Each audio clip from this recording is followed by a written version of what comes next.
8, tone la upendo. Karibu mpendwa msikilizaji na mfuatiliaji wa St. Gaspar Media katika tafakari ya neno la Mungu katika sherehe ya kupaa mbinguni Bwana wetu Yesu Kristo. Siku 40 baada ya ufufuko wa Bwana wetu Yesu Kristo, Mama Kanisa anaadhimisha sherehe ya kupaa mbinguni Bwana wetu Yesu Kristo. Kabla ya kupaa kurudi kwa Baba, Bwana wetu Yesu Kristo aliwaachia mitume wake agizo: enendeni mkawafanye mataifa yote kuwa wanafunzi.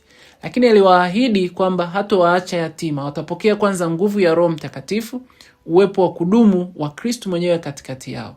Mitume hawa mara baada ya kumpokea Roho Mtakatifu siku ya Pentekoste, msaidizi ambaye Kristo aliwaahidi, walianza mara moja kutekeleza agizo hili la Kristo la kuwa mashuhuda wa Injili, wakifundisha, wakibatiza na kuwafanya wengi kuwa wanafunzi wa Kristo, kuanzia Yerusalemu, Yudea, Samaria mpaka katika miisho ya dunia. Huu kimsingi ndio wito na utume wa kanisa hata leo. Kanisa lililojengwa imara juu ya msingi wa mitume kama chombo cha wokovu kwa watu wa mataifa yote. Nasi sote tuliobatizwa tumempokea Roho Mtakatifu, tukaimarishwa katika sakramenti ya kipaimara na kisha tunatumwa kuwa wamisionari wa habari hii njema ya Injili. Dominika hii inajulikana pia kama Dominika ya upashanaji habari. Na kwa namna ya pekee Baba Mtakatifu ametupatia ujumbe katika Dominika hii ya upashanaji habari. Baba Mtakatifu Leo wa 14 katika maadhimisho ya siku ya 60 ya upashanaji habari ulimwenguni, katika sherehe hii ya kupaa Bwana, anatutafakarisha kwa kauli mbiu semayo kuheshimu na kuhifadhi sura na sauti za kibinadamu. Akitambua changamoto kubwa iliyopo katika ulimwengu wa sasa, Baba Mtakatifu katika ujumbe wake anahimiza kulinda utu wa mwanadamu katika ulimwengu huu unaozidi kutawaliwa na akili bandia au artificial intelligence na teknolojia ya kidijitali. Maendeleo makubwa ya sayansi na teknolojia yameleta changamoto kubwa si tu katika teknolojia yenyewe, bali pia katika nyanja muhimu kabisa ya utu wa mwanadamu. Matumizi ya kupitiliza ya akili bandia au akili mnemba yamepunguza kwa asilimia kubwa sana uwezo wa kufikiri kwa kina au fikra tunduizi na ubunifu binafsi. Hivyo ni vyema Baba Mtakatifu akisisitiza elimu na uelewa sahihi kuhusu matumizi ya akili bandia yatolewe hasa kwa vijana wadogo, ili waweze kujijengea uwezo binafsi wa kufikiri kwa kina na kufanya mang'amuzi sahihi ya maisha katika uhuru na ukweli.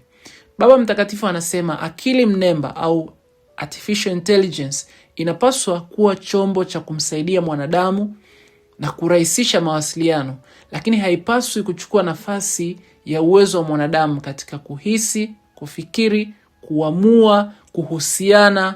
Haipaswi kuathiri uwezo wake wa kimaadili, lakini pia ukweli na uwajibikaji binafsi. Baba Mtakatifu anasisitiza kuwa sauti na sura ya mwanadamu ni vitu vitakatifu vinavyobeba utambulisho wa kipekee na haviwezi kubadilishwa na mashine.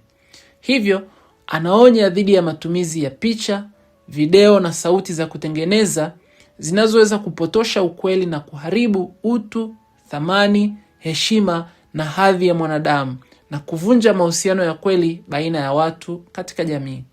Hivyo anatoa wito kwa wagunduzi wa teknolojia, waandishi wa habari na watumiaji wa mitandao kuhakikisha teknolojia inatumika kama chombo cha kuunganisha watu, chombo cha kuinjilisha, chombo cha kulinda hadhi, haki na utu wa mwanadamu na sio kudhoofisha au kufanya vinginevyo.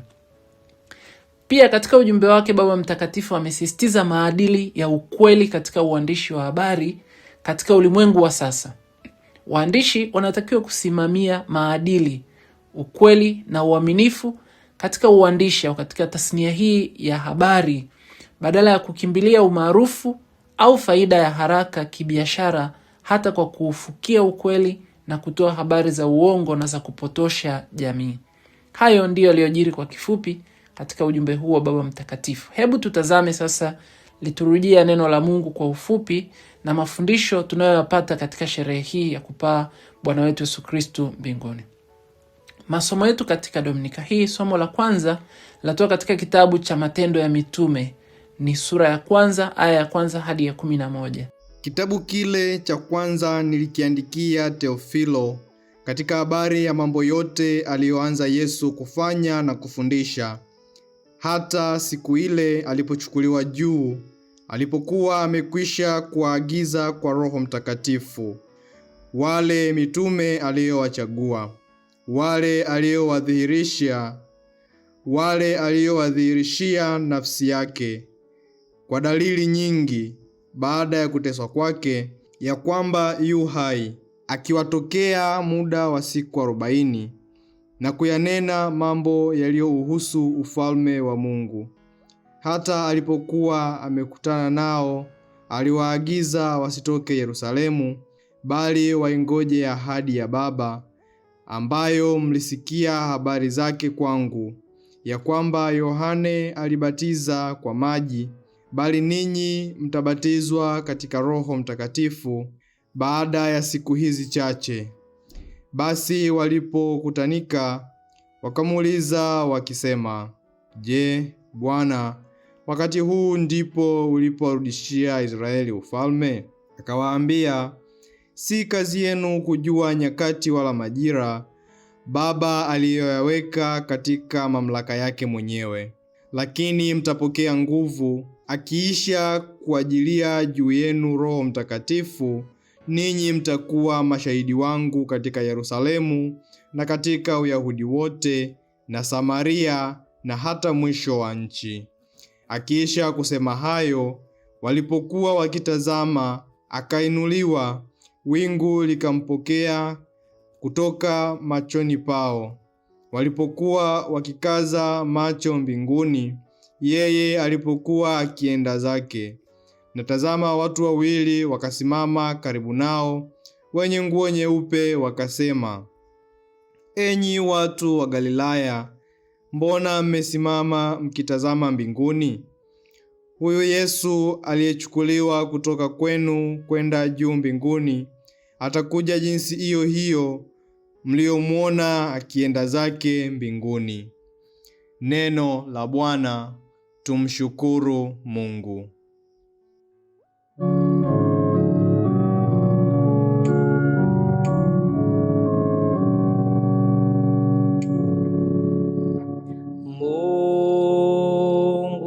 Mungu amepakwa kelele za shangwe, Bwana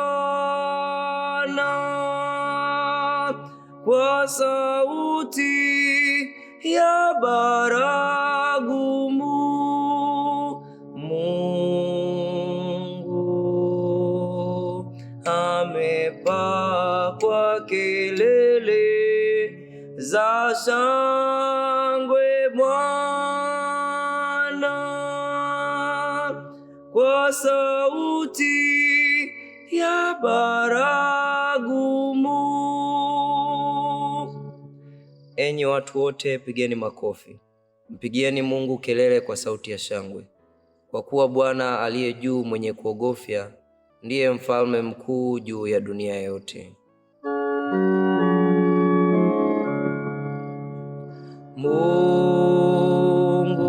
Mungu amepakwa kelele za shangwe, Bwana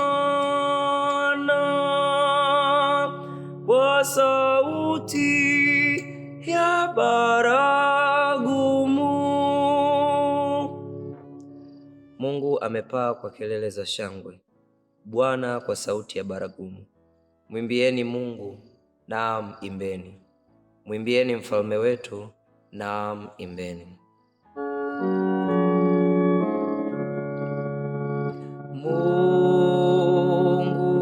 Mungu amepakwa kelele za shangwe, Bwana kwa sauti ya baragumu. Maana Mungu ndiye mfalme wa dunia yote. Imbeni kwa akili. Mungu awamiliki mataifa. Mungu ameketi katika kiti chake kitakatifu. Mungu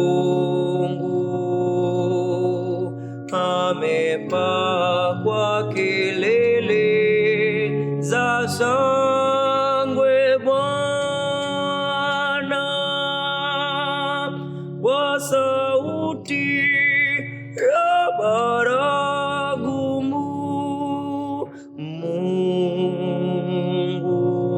Mungu amepaa kwa kelele za shangwe Bwana, kwa sauti ya baragumu.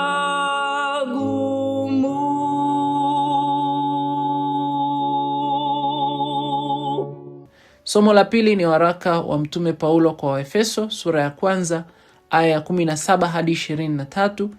Mungu wa Bwana wetu Yesu Kristo, Baba wa utukufu, awape nyinyi roho ya hekima na wa ufunuo katika kumjua yeye.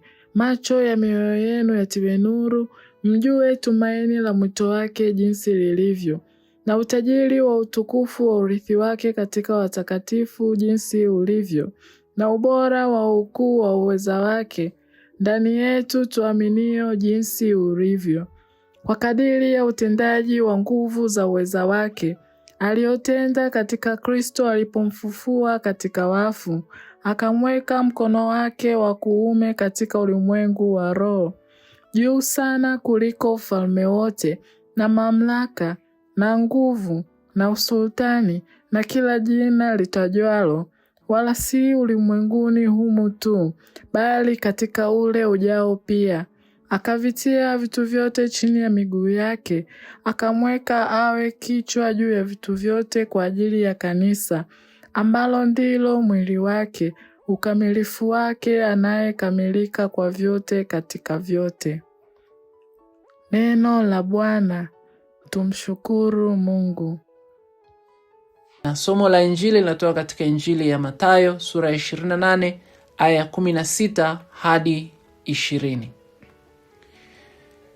Katika kila Dominika tunakiri katika kanuni ya imani yetu kwamba Kristo aliteswa, akafa, akashukia kuzimu, siku ya 3 akafufuka kadiri ya maandiko, akapaa mbinguni, ameketi kuume kwa Baba. Kupaa mbinguni kwa Bwana wetu Yesu Kristo ni kilele cha mpango wa Mungu wa ukombozi wa wanadamu wote, ukombozi ulioanza kwa fumbo takatifu la umwilisho, Kristo alipotoa mwili akaingia katika historia ya wanadamu, kama tunavyosoma katika Injili ya Yohane ile sura ya 1 aya ya 14. Sasa kwa mwili wa utukufu anapaa kurudi kwa Baba yake. Kupaa kwa Kristo ni ishara ya kutukuzwa kwake, kama tunavyosikia katika somo hili la Injili takatifu ya Mathayo sura ya 28 aya 16 hadi 20. Kuketi kwake mkono wa kuume wa Mungu ni ishara ya mamlaka yake juu ya ulimwengu wote. Kumbe kupaa kwake ni kilele cha kazi ya ukombozi, lakini sio mwisho wa kazi hiyo ya ukombozi. Kabla ya kupaa, aliacha agizo kwa wanafunzi wake kuhubiri Injili kwa kila kiumbe, kwani wokovu ni kwa watu wote, si kwa Wayahudi pekee. Naye anawaahidi kutenda kazi pamoja nao. Anaahidi kwamba, tazama, nipo pamoja nanyi siku zote mpaka ukamilifu wa dahari. Kumbe Kristo anaendelea kuwa katikati ya kanisa lake kwa njia ya Roho Mtakatifu ambao mitume walimpokea siku ya Pentekoste, ambaye sisi sote kila mmoja amempokea katika ubatizo na kisha kuimarishwa katika sakramenti ya kipaimara. Somo la kwanza ni kitabu cha Matendo ya Mitume sura ya 1 aya ya 1 hadi 11. Kitabu cha Matendo ya Mitume chaeleza maisha na utume wa mitume wa Yesu baada ya Yesu kuteswa, kufa na kupaa kwake mbinguni. Chaeleza mwanzo wa utume wa mitume wa Kristo na utume wa kanisa kama mashuhuda wa Injili ya Kristo. Mwinjili Luka anatuarifu tena kwa mara nyingine wosia wa Kristo kwa mitume wake kabla ya kupaa kwenda kwa Baba. Mitume walisubiri ahadi ya Kristo kuwapelekea msaidizi, na wakiisha kumpokea walianza kwa nguvu kupeleka habari njema ya ufufuko wa Kristo kuanzia Yerusalemu, Samaria, hata miisho ya dunia. Mwinjili Luka anatuandikia sisi sote tulio wapendwa wa Kristo kwamba sisi pia tu mashahidi wa Injili ya Kristo kwa njia ya Roho Mtakatifu tuliompokea kwa njia ya ubatizo na kipaimara. Katika somo la pili, waraka wa Mtume Paulo kwa Waefeso sura ya 1 aya 17 hadi 23, Mtume Paulo anatufundisha kwanza kuwa ni Mungu alimfufua Kristo kutoka wafu na akamweka mkono wake wa kuume juu sana kuliko ufalme wote na akamweka kuwa kichwa juu ya vitu vyote. Kwa njia hiyo ameshinda kifo na mauti, ametuletea ushindi na ukombozi wa milele sisi tulio viungo vya mwili wake huo, yaani kanisa. Jambo la pili, Mtume Paulo anatuambia tumaini letu sisi sote ni kuwa siku moja nasi tutainuliwa juu na kwenda kuungana na Kristo na kutawala naye milele. Ili tuweze kufika hapo alipo Kristo, hatuna budi nasi kila mmoja wetu kutimiza kwa uaminifu utume ambao Mwenyezi Mungu ametukabidhi, utume ambao Kristo mwenyewe alitukabidhi kila mmoja wetu katika maisha yetu ya ufuasi, kila mtu katika wito wake. Tatu, tunaalikwa kuwa misionari sasa wa habari njema ya ufufuko wa Kristo. Tunamwona Mtume Paulo, yeye alifanya kazi kubwa ya kumhubiri Kristo mfufuka kwa watu wa mataifa. Nasi kwa njia ya maneno na matendo yetu tuwe injili inayotembea. Maisha yetu ya mhubiri Kristo hata pasipo na maneno mengi. Kwa nini Bwana wetu Yesu Kristo alipaa kwenda kwa Baba? Nasi tunajifunza nini hasa katika sherehe hii? Kwa kifupi, katika sherehe hii tunaweza kusema tunajadili swali hili moja kubwa la msingi. Kwa nini Yesu alipaa kwenda kwa Baba? Na sisi tunajifunza hasa nini katika sherehe hii? Ndugu mpendwa, masomo yetu yote katika Dominika hii kama nilivyoeleza kwa ufupi yanatutafakarisha juu ya wazo hili kuu la kupaa mbinguni Bwana wetu Yesu Kristo, ahadi ya Roho Mtakatifu na utume wa kanisa. Kila Dominika kama nilivyotangulia kusema tunakiri katika kanuni ya imani yetu kwamba Kristo aliteswa, akafa, akashukia kuzimu, siku ya tatu akafuka kadiri ya maandiko, akapaa mbinguni, ameketi kuume kwa Baba. Licha ya hivyo, Kristo alikwisha waambia mitume wake mara kadhaa kwamba nakwenda kwa Baba. Huu ni ukweli wa imani yetu. Na maandiko matakatifu, mapokeo ya kanisa na mafundisho ya mababa wa kanisa yanatufundisha juu ya ukweli huu wa imani yetu. Imani iliyojengeka katika msingi wa mitume. Ningependa katika sherehe hii tutafakari pamoja swali hili la msingi kwamba sasa kwa nini Kristo siku 40 baada ya kufufuka kwake alipaa kwenda kwa Baba. Sababu ya kwanza, kupaa kwa Bwana wetu Yesu Kristo kwenda kwa Baba ni kilele cha ushindi na utukufu wake.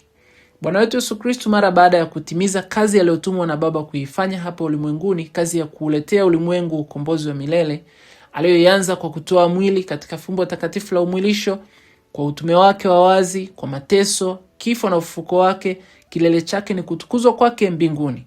Huko ameketi mkono wa kuume wa Mungu. Anatuambia katika somo la Injili takatifu tuliosikia, nimepewa mamlaka yote mbinguni na duniani. Kuketi mkono wa kuume wa Baba ni utimilifu wa maono ya nabii Danieli kuhusu mwana wa Adamu, kwamba naye akapewa mamlaka na utukufu na ufalme ili watu wa kabila zote na mataifa na lugha wamtumikie. Mamlaka yake ni mamlaka ya milele ambayo hayatatoweka, na ufalme wake ni ufalme usioharibika. Tunasoma katika kitabu cha nabii Danieli ile sura ya 7 aya 13 hadi 14. Lakini pia tuna maelezo zaidi katika katekisimu ya Kanisa Katoliki namba 664 inaelezea pia juu ya maono haya ya nabii Danieli.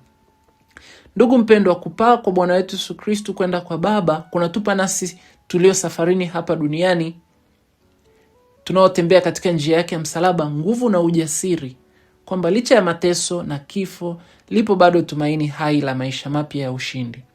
Bwana wetu Yesu Kristo alipitia dhihaka, maumivu, dharau, fedheha na kifo cha aibu msalabani kabla ya kufuka na kupaa kwa utukufu mbinguni. Kifo hakikuwa mwisho, bali ni njia ya kuelekea utukufu mpya wa milele na sababu ya wokovu wetu. Katika maisha yetu ya kila siku, nasi tunapokumbana na changamoto mbalimbali, ziwe kubwa namna gani, ziwe za kifedha, ziwe za kifamilia, magonjwa, dhuluma, fedhea, maumivu, kufeli, tukumbuke kuwa hayo sio maisha yetu ya kudumu. Huo sio mwisho wa historia yetu. Ushindi unakuja baada ya mapambano. Kuvumilia kwa uaminifu, tumtazame Yesu na tusonge mbele. Hii inatupa nguvu ya kupambana kutimiza kwa uaminifu majukumu Mungu aliyotukabidhi hapa duniani kwa muda ambao yeye ametujalia kuishi. Daima tunapokata tamaa kwa sababu mbalimbali, tumtazame yeye aliyetuonesha kuwa mateso na kifo sio mwisho wa maisha, bali ni ngazi ya kutufikisha kwenye ushindi na utukufu. Mateso na kifo havina sentensi ya mwisho ya kimaamuzi juu ya hatima ya maisha yetu. Hakuna utukufu pasipo mateso, hakuna uzima mpya pasipo kifo, hakuna kiza kikuu kisichokuwa na mapambazuko. Hata misalaba yetu inapotuelemea kiasi gani, hatupaswi kuiacha, hatupaswi kuikimbia, hatupaswi kuipunguza urefu, bali kuvumilia na kutembea pamoja na Yesu hadi tufikie ushindi, yaani kule yeye alipokwenda kutuandalia makao. Hiyo ndiyo ngazi yetu ya kutufikisha kwa Baba. Sababu ya pili, Kristo alipaa mbinguni ili kutuletea zawadi ya Baba, yaani Roho Mtakatifu. Bwana wetu Yesu Kristo alikwishawaambia mitume wake alipokuwa nao katika karamu ya mwisho, lakini mimi nawaambia iliyo kweli, yawafaa ninyi mimi niondoke, kwa maana mimi nisipoondoka huyo msaidizi hata kuja kwenu, bali mimi nikienda zangu nitampeleka kwenu. Injili ya Yohane sura ya 16 aya ya 7. Katika somo la kwanza kutoka katika kitabu cha Matendo ya Mitume sura ya 1 aya ya 1 hadi 11, Bwana wetu Yesu Kristo kabla ya kupaa kwake, alipokutana nao tena mitume wake, aliwaagiza wasitoke Yerusalemu, bali wangojee ahadi hiyo ya Baba, ile ambayo waliisikia habari zake kwake. Hivyo kupaa kwake kimwili kuliruhusu ujio wa Roho Mtakatifu siku ya Pentekoste, Roho ambaye sasa anakaa ndani ya kanisa na ndani ya kila muamini na kuliongoza kanisa ulimwenguni kote mpaka ukamilifu wa dahari. Nasi sote tumempokea Roho huyo katika ubatizo na kuimarishwa katika kipaimara. Ndugu mpendwa, Bwana wetu Yesu Kristo anatufundisha uhusiano na ushirikiano wa kipekee ulioko kati ya Utatu Mtakatifu, katika Utatu Mtakatifu. Tunakiri pia katika kanuni ya imani yetu kwamba Roho Mtakatifu anatoka kwa Baba na Mwana. Baba ndiye muumba, Mwana ni mkombozi na Roho Mtakatifu ndiye mfariji wetu. Kumbe Kristo kama alivyowaambia mitume wake kwamba sitawaacha ninyi yatima, kwa kupaa kwake mbinguni anamtuma kwao Roho Mtakatifu. Yeye ameondoka kwenda kwa Baba, lakini bado ataendelea kuwa kati yao kwa njia ya Roho Mtakatifu aliyempokea siku ya Pentekoste. Roho Mtakatifu tuliyempokea ni uwepo wa milele wa Kristo ndani ya kila mbatizwa na ndani ya kanisa. Hajatuacha sisi yatima. Tunaye mfariji, tunaye mwalimu anayetufundisha yale yote tuliyoyasikia kutoka kwa Kristo mwenyewe na kutupa nguvu ya kutoa ushuhuda. Anatupa mapaji 7 yanayotuimarisha katika safari yetu ya kuelekea mbinguni alipo yeye Mwokozi wetu. Sababu ya 3, Kristo alipaa mbinguni ili kututayarishia sisi sote makao ya milele mbinguni, ili alipo yeye nasi tuwepo. Kristo katika ile karamu ya mwisho, tukisoma Injili ya Yohane sura ya 14 aya ya 1 hadi 12, alikwisha waambia wanafunzi wake kwamba nyumbani kwa Baba yangu kuna makao mengi. Basi mimi nikienda na kuwaandalia mahali, nitakuja tena niwakaribishe kwangu, ili nilipo mimi nanyi muwepo. Katika tamaduni za Wayahudi, kama tulivyosikia pia katika ile Dominika ya 5 ya Pasaka, katika tamaduni za Wayahudi, kawaida kijana aliyetaka kuoa baada ya kumchumbia biharusi alipaswa kwanza kurudi nyumbani kwa baba yake. Huko alienda kuandaa makazi mapya, chumba kipya ambacho kimsingi kiliungana na nyumba ya baba yake. Na mara makazi yalipokuwa tayari, alirudi kumchukua biharusi katika muda na saa ambayo haikufahamika.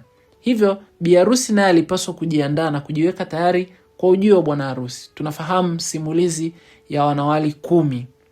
Hivyo Kristo bwana harusi wetu, kwa mateso, kifo na ufufuko wake na kupaa kwake mbinguni, anakwenda kwa Baba kutuandalia makao ya milele. Kurudi kwake hapa mwinjili Yohane alimaanisha kwa nafasi ya kwanza kurudi Yesu kwa mitume wake baada ya ufufuko wake siku ya 3.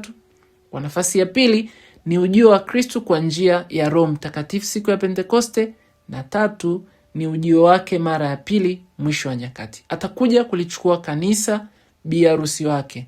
Nasi tupaswa kujiandaa kwa ujio wake huo. Ndugu mpendwa, Bwana wetu Yesu Kristo anatuhakikishia makazi ya milele ambapo tutaishi katika ushirika naye pamoja na Baba na Roho Mtakatifu.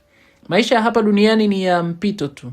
Tunajua kuwa makao yetu ya kudumu yako mbinguni na duniani tunapita. Naye amekwisha kutuandalia makao hayo ya milele. Hii inatufundisha kutokuweka mioyo yetu yote katika mambo ya ulimwengu huu, ambayo kimsingi nayo ni ya kupita. Kristo akiwa anatuandalia makao, anatualika nasi tusilale kiroho. Viuno vyetu viwe vimefungwa na taa zetu ziwe daima zinawaka. Tukitambua hilo, tutafanya kazi kwa moyo, kwa juhudi na maarifa, lakini kwa matazamio ya kujenga na kuwekeza katika makazi yetu ya kudumu mbinguni. Lakini pia Kristo anatupa moyo kwamba hata mateso na kifo si mwisho, kwa kuwa hayo yatatusaidia kufika kule yalipo makazi yetu ya milele. Tunapojua kuwa Yesu ametuandalia mahali, kifo kinakuwa ni kuhama tu kutoka kwenye chumba cha muda au nyumba ya kupanga ya wageni hapa duniani na kuelekea kwenye makazi ya kudumu yenye amani katika uzima wa milele. Hii inatupa faraja ya kweli, hasa tunapoomboleza, tunapoondokewa na wapendwa wetu, au tunapopitia katika nyakati ngumu za hofu na mateso na changamoto. Tuishi tukijua kabisa kwamba dunia hii si makazi yetu.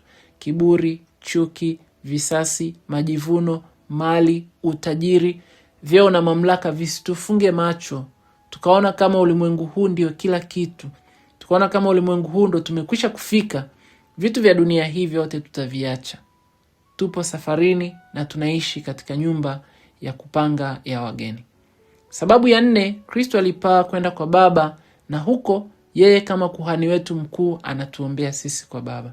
Waraka kwa Waebrania unatueleza juu ya Kristo kuhani wetu mkuu, ambaye kwa sadaka yake msalabani aliingia patakatifu pa patakatifu.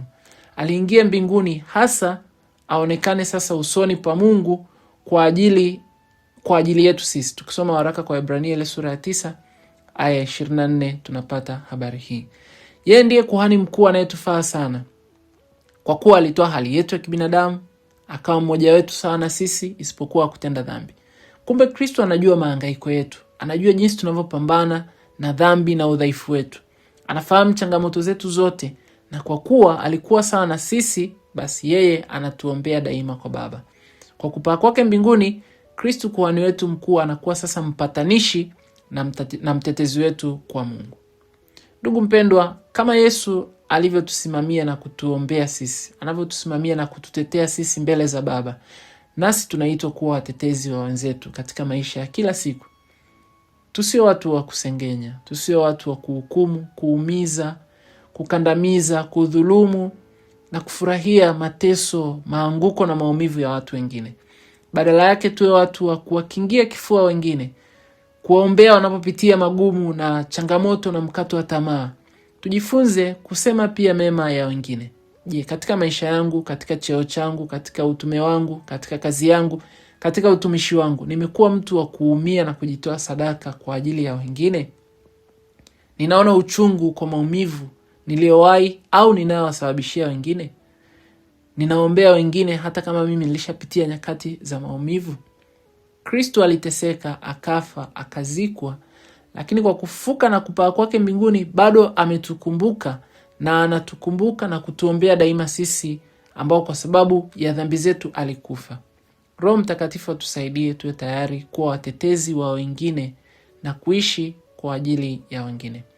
Sababu ya 5, Kristo alipaa mbinguni ili kubadilisha namna ya uwepo wake kati yetu. Sasa anadumu nasi katika utume wa kanisa kwa watu wa mataifa yote. Katika somo la kwanza na somo la Injili takatifu, Kristo aliwaahidi mitume zawadi ya Roho Mtakatifu na kisha kuwapa utume mpya ambao kimsingi ndio utume wa kanisa hata sasa, kwamba nanyi mtakuwa mashahidi wangu katika Yerusalemu na katika Uyahudi wote na Samaria na hata miisho ya dunia. Mwinjili Mathayo anatuhabarisha kwamba Kristo aliwaamuru mitume wake kwenda Galilaya mpaka kwenye mlima ule aliowaagiza.